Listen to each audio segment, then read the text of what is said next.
and our track record of doing everything that we can to extend equal protection to all of our residents.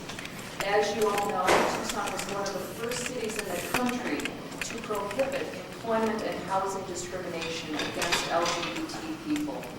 We've also enacted a domestic partnership program to offer what benefits and protections we can to unmarried couples and their families. That has come after great commitment and hard work on behalf of many, many people over 5 decades in our community, and we should remember the leaders that helped us to take those steps. And we shouldn't puff up too much with pride and forget that just very recently a proposed equal benefits ordinance withered on the vine, even though the GLBT Commission and the Small Business Commission and many of their members researched and came out in support of that. The downturn really did stall that particular step. I'm hoping that we can take this step affirmatively today. Thousands of Tucson residents like me do not have the right to marry our chosen loved ones in Arizona.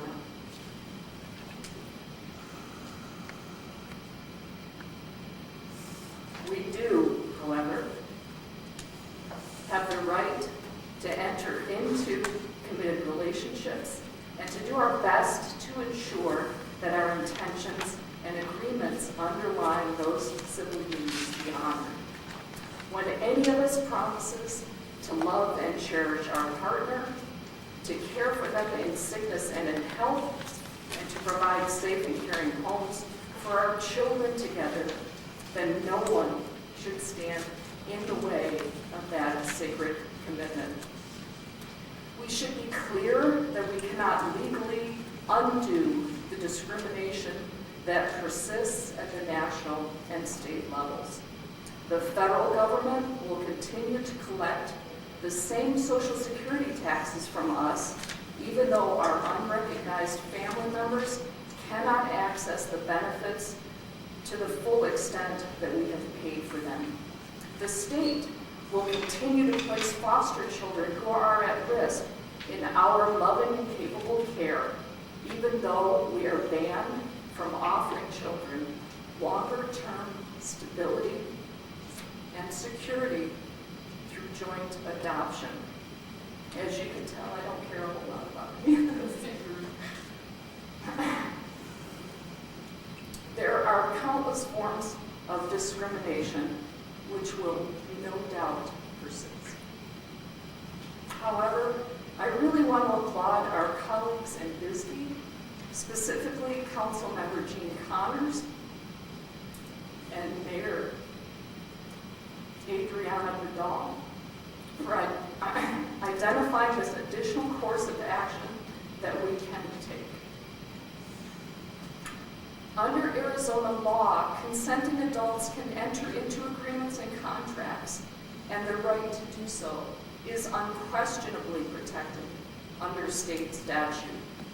After the attorney speaks, I will offer a motion for Tucson to proceed in drafting an ordinance, which I would also like to ask the GLBT Commission to review, that would allow us to officially register and record civil union relationships of committed couples, noting all of the intentions, contracts, and agreements associated with those unions.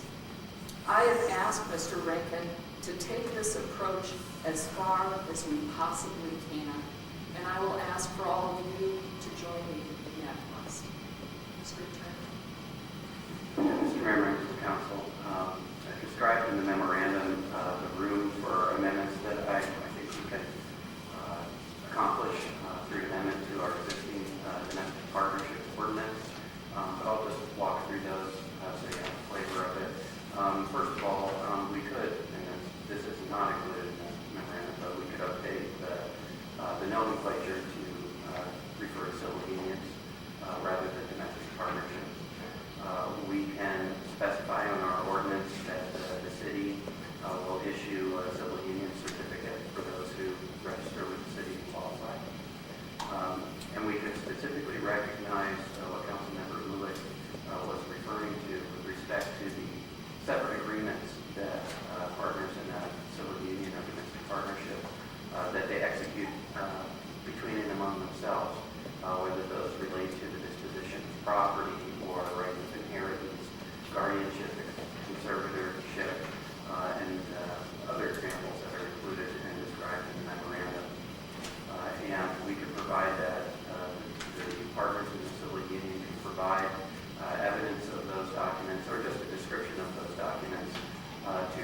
when they file their statement of registration, and we will keep a record of that to support the fact that they have executed these agreements and that we acknowledge that these agreements are in place. We can also have room to specifically include in our ordinance the rights of partners in a domestic partnership or civil union that are employees of the city that have the same ability to designate their, I'll say, spouses as beneficiaries in the same manner as married spouses do. So if the Mayor and Council give that direction, and I will add that I've reviewed the Bisbee ordinance. I think you're all aware that Bisbee have to reconsider, and they're in the process of reworking their ordinance. And I also participated in the conference call and meeting that the Attorney General's office held. And I'm confident that we can make these types of amendments without causing concern or issues at the state level. Councilor Rubin. Thank you, Mr. Mayor. I'd like to move the manager's recommendation and the guidance from the city attorney and have the ordinance drafted and reviewed by the GLPT Commission and brought back to us at the earliest possible meeting in June for final vote. Second. We have a motion and a second. Any discussion? Councilmember Scott. I have a question of clarification. Does this apply to only employees of the city of Tucson and/or any retired employees? Is this limited to that? Councilmember Scott, it's broader than that. With respect to designated beneficiaries of city employee benefits, obviously that's a city-specific function. But these other sections and rights that it would recognize would apply to anyone who wants to register with the city. So the place to get this certificate would be City Hall, and from the city of Tucson, and could be any couple coming forward to receive this from the city of Tucson. That's correct, and I don't foresee us changing what we list as the criteria for eligibility, which is really simply that folks are 18 years old and older and make the representations that they are in the type of relationship they qualify. Is this restricted to city limits? Is it portable beyond the city limits? It is not restricted to city limits in terms of folks who want to register.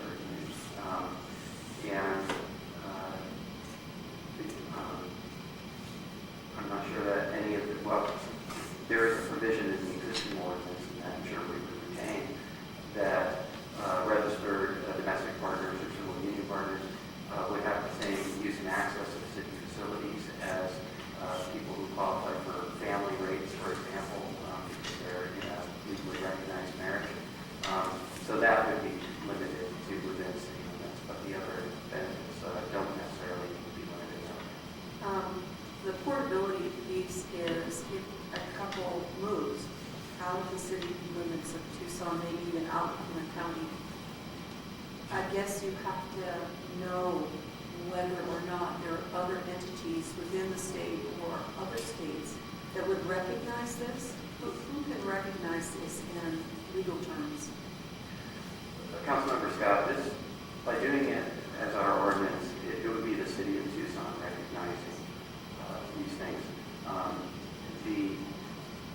What it doesn't do and wouldn't purport to do would be to change state law or automatically confer rights as between partners, which was one of the issues with the way that the ordinance was initially phrased. It wasn't the intention, I know, of the Bisbee Council or attorney in phrasing it that way, but that's how it was perceived.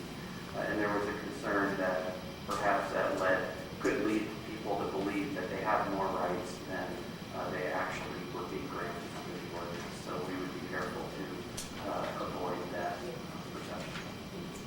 Councilor Romero. Thank you, Karen, for bringing this issue to us, and I too thank the Bisbee City Council for pushing the envelope in this issue further. I'm really happy that we're looking at this today, and that it's such an important step for families like you. And but my family. I just want to clarify, at the end of the section 17-76, you have the rights of a registered domestic partner, and right now what we have is healthcare visitation and use of and access to city facilities. But what we're including in this is, if I could read it, and if I have it right, the nomination of a party to be given preference for appointment as guardian or conservator, the designation of a party to make any decisions concerning anatomical gifts, to provide for disposition of the remains of the other party, and to make decisions concerning any funeral arrangements upon the death of the other party. The designation of the other party as a domestic partner and support person for purposes of hospital visitation. And then if I may, agreements between the parties regarding the management and ownership of their respective real and personal property. Am I missing any? Okay. Registered facility and domestic partnership partners, quite frankly, the way I foresee it, are going to be able to provide us with any agreements that memorialize the rights that they have established between each other, and which could include also inheritance rights through a will, powers of attorney, living trusts, etc. So these were some examples, but I intend the final version of the ordinance to not be limiting in the types of agreements that could be provided to us. And you, if I heard you correctly, we will change the language that we've been using in terms of domestic partnership ordinance to change to a civil union ordinance. I think that's the desire. Okay, I congratulate that, and I hope we all feel comfortable moving forward.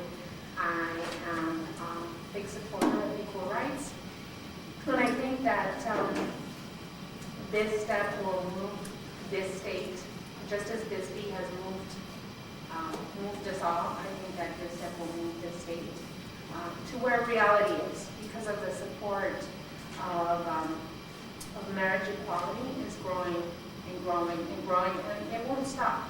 So this just moves us, the city of Tucson, closer to what the support for marriage equality is in this country. So thank you, Karen, for bringing this to us, and I will be very happy to support this. Councilmember Chambers. Thank you, Mr. Mayor. Mike, I have a couple of questions. How many such relationships have been registered through Tucson Registry of Citizens inception? Do you know? Rod? Mr. Mayor, members of the council, council members, I believe that the number is currently 1,000. Okay. And can it be clarified that the city of Tucson has issued as a record of the domestic partnership in terms of legal documentation? Yes, what we do is we accept the domestic partnership applicant statement, and we issue a certified copy of that statement as the evidence of the registration. Okay, and how could a civil union registry then recover costs as the current one does? Councilmember Figueres, the current ordinance already includes a fee for the registration of $50, and I would expect that we would simply maintain that amount. Okay. And what are the current provisions for dissolving a domestic partnership that was registered to the city, and how would this differ under a civil union? I wouldn't expect that we would change the provision. We already have a provision for the termination of the domestic partnership, which is under section 1774 of the attached ordinance, and it terminates upon the death of one of the partners or the filing of a sworn termination statement that we would then receive and record that as well, or by marriage that is legally recognized. Councilmember Kovacic, a couple of questions. How does in terms of the rights being conferred, how does this, what we're doing, differ from the statement that's already submitted? We're turning a statement into a certificate into so what? Councilmember Kovacic, one thing that we would be specifically codifying, which I would see as codifying an additional right beyond what's listed here, is the specific reference to the city employee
through that exercise and do those things, whether it be with a will or a power of attorney or a trust document or whatever it might be, recording their deed, enjoying tenancy with right of survivorship, etc. We don't have the authority to confer those rights. Councilmember Oler touched on a few of those. But I think we have the ability by recognizing those agreements as a city to encourage their increased use. And two adults, could they right now already make those contractual commitments by going to an attorney, unmarried adults? They can. In your number 2 here, you've got a list, and you started to read it up and started reading it. To list is to limit. Are we setting up this by way of example, or so that this is not comprehensive or excluding other options? In fact, and that's I was trying to address it earlier, is that I think the final ordinance will avoid that. To list is to limit, and won't probably be this specific. It will give some examples of the types of agreements we would expect to see, but it includes kind of our written draft that recognize any other type of agreement or document that memorializes the relationship between the parties. And finally, with respect to the issue of portability that Shirley's touching on, people, this is to encourage people to go through the legal maneuvers or legal hoops to get these contracts, the wills, Your designation and your designations and all that. So that's to encourage it. So once those contracts are legally adopted by two people, they are legal documents.